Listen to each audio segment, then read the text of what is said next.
Affair भी short hand में हुआ था। लव अफेयर भी शॉर्ट हैंड में हुआ? Yes sir.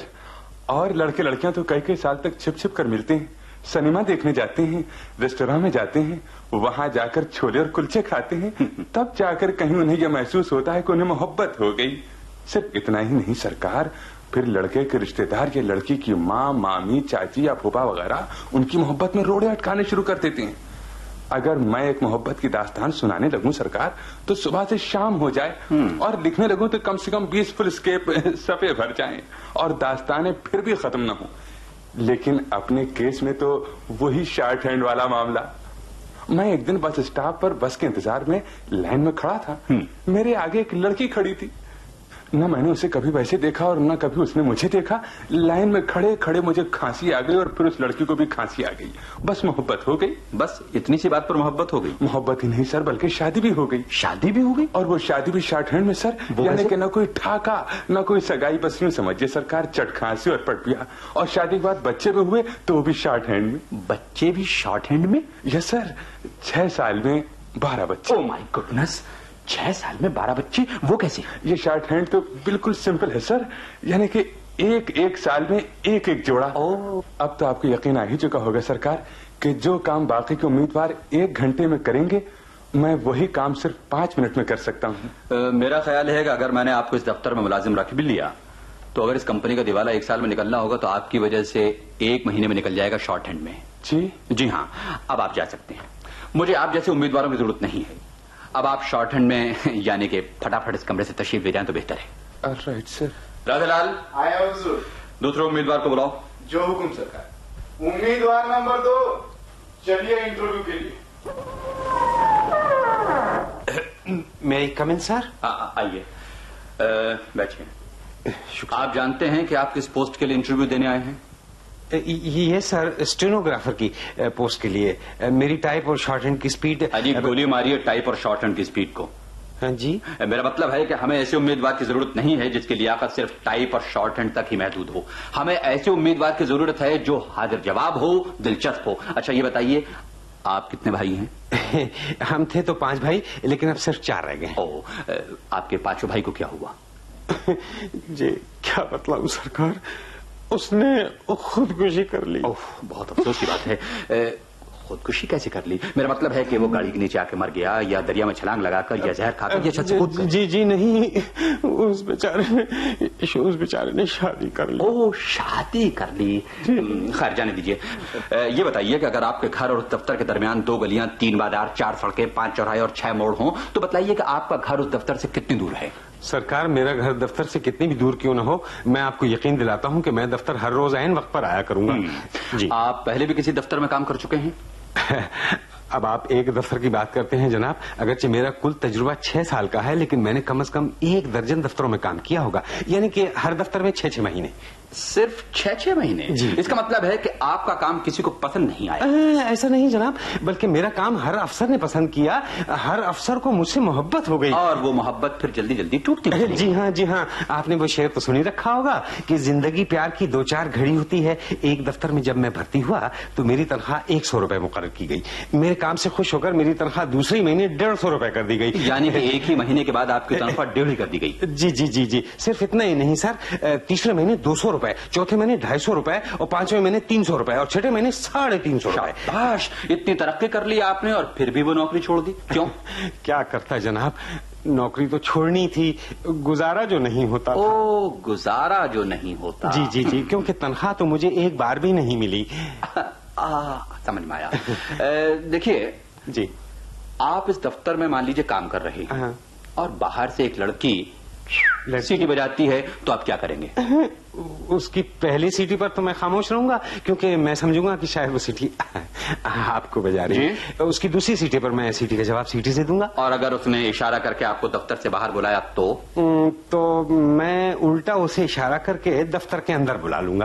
लेकिन आप ये जानते हैं कि उसके दफ्तर के अंदर आने से आप काम नहीं कर पाएंगे। और अगर वो बाहर खड़ी रही तो मैं भी कैसे काम कर पाऊंगा? अब आप ही बताइए ना जनाब, अगर कोई लड़की आपके कमरे के बाहर खड़ी इस इंतजार में हो कि आप उसे बुलाएं, तो भला आप कोई काम कर पाएंगे? अब आप जा सकते हैं। अच्छा, वो अभी तो मेरी इंटरव्यू खत्म नहीं हुई ना। अभी तो आप मेरे हाजिर जवाब और दिलचस्प होने का इम्तिहान ले रहे थे। इस पोस्ट के बारे में तो आपने एक भी सवाल नहीं पूछा। जो पूछना था वो मैंने पूछ लिया। अब आप जा सकते हैं। राधेलाल, आया सरकार। बुलाओ तीसरे उम्मीदवार को, जल्दी बुलाओ। जो हुक्म। तीसरे उम्मीदवार आ जाए इंटरव्यू के लिए।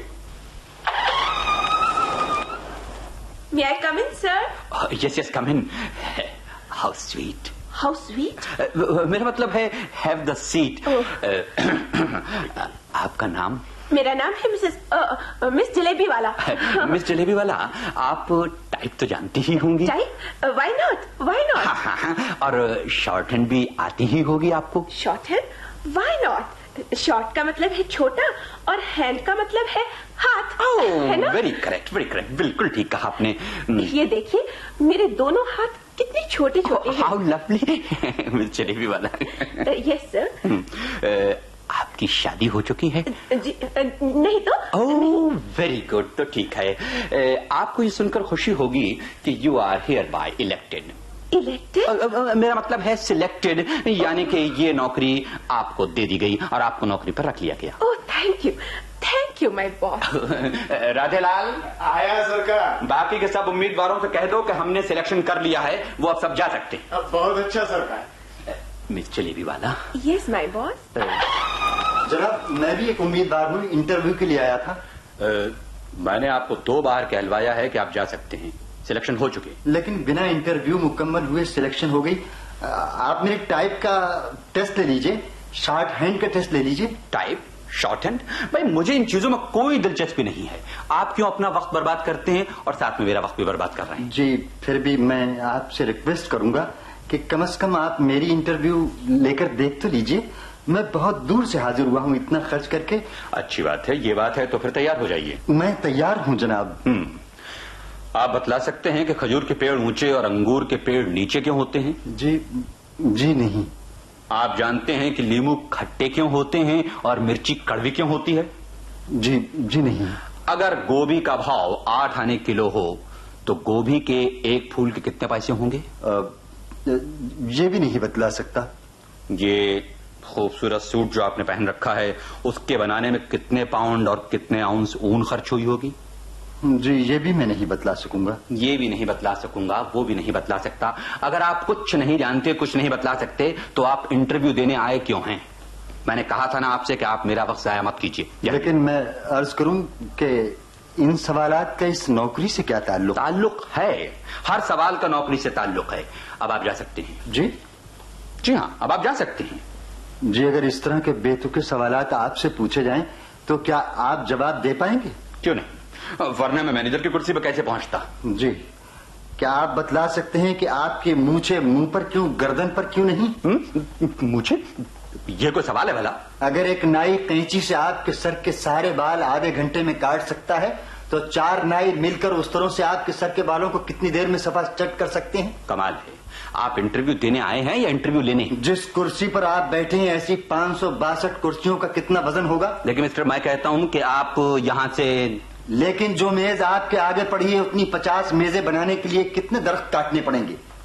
जी, कितने मिस्त्री लगाने पड़ेंगे? कितनी कीलें खर्च होंगी? ओहो, हद हो गई। उल्टा चोर कोतवाल को डांटे, यानी कि उम्मीदवार होकर आप मुझसे सवाल पूछ रहे हैं? जी हाँ, शायद आप भी बेतुके सवालात से घबरा गए हैं। अब आपसे मैं काम के सवालात पूछूंगा। क्या आप बतला सकते हैं कि जब से आप इस ब्रांच के मैनेजर बने हैं इस ब्रांच को कितना नफा या नुकसान हुआ? कमाल है, आप उम्मीदवार हैं या इस कंपनी के ऑडिट ऑफिसर? जी, क्या आप बतला सकते हैं कि आपके पास इस वक्त कितनी पेंडिंग चिट्ठियां हैं जिनका जवाब आपने अभी तक नहीं दिया है? जी। क्या आप बतला सकते हैं कि आपके पास हर महीने हेड ऑफिस से कितने रिमाइंडर्स आते हैं? फुला स्टेटमेंट आया, फुला भेजा है कि नहीं, और रिटर्न नहीं पहुंचा? आप तो ऐसे सवालात पूछते जा रहे हैं जैसे इस कंपनी के जनरल मैनेजर लगे हों। आखिरी सवाल जी, क्या आप बतला सकते हैं कि इस नौकरी के लिए 40-50 उम्मीदवारों को बुलाकर उनका इंटरव्यू लिए बिना ही वापस क्यों भेज दिया गया? और जिन 2-3 उम्मीदवारों का इंटरव्यू आपने लिया उनसे आपने कोई काम का सवाल भी पूछा जिससे उसकी काबिलियत का पता चल सकता? जी, क्या आप बतला सकते हैं कि आपने मिस जलेबी वाला की सिलेक्शन कैसे कर दी? उसमें कौन सी खूबी है? क्या वो टाइप जानती है? क्या वो शॉर्ट हैंड जानती है? मैं खामोश हूं और आप सर पर चढ़े चले आ रहे हैं। किस उम्मीदवार में कितनी काबिलियत है ये देखना मेरा काम है, आपका नहीं। अब आप यहां से जाएंगे या मैं चपरासी को बुलाकर आपको यहां से निकलवा दूं? राधेलाल, ठहरिए ठहरिए, इधर तशरीफ लाइए। मतलब आपने अपनी पोजीशन का नाजायज इस्तेमाल किया है और इस तरह की सिलेक्शन करके आपने कंपनी को नुकसान पहुंचाया है। जी, क्या अब भी आप अपने को मैनेजर रहने के काबिल समझते हैं? क्यों ना आपको रिवर्ट करके वापस असिस्टेंट मैनेजर बना दिया जाए? ओफो, आप तो मुझसे ऐसे बात कर रहे हैं जैसे आप इस कंपनी के मैनेजिंग डायरेक्टर लगे हैं। ठीक पहचाना आपने। जी, इधर देखिए। सर। जी हाँ, आई एम सॉरी सर। मैं ही हूँ इस कंपनी का मैनेजिंग डायरेक्टर और जिस लड़की यानी कि मिस जलेबी वाला को आपने सिलेक्ट किया है वो मेरी बीवी है। आपकी बीवी?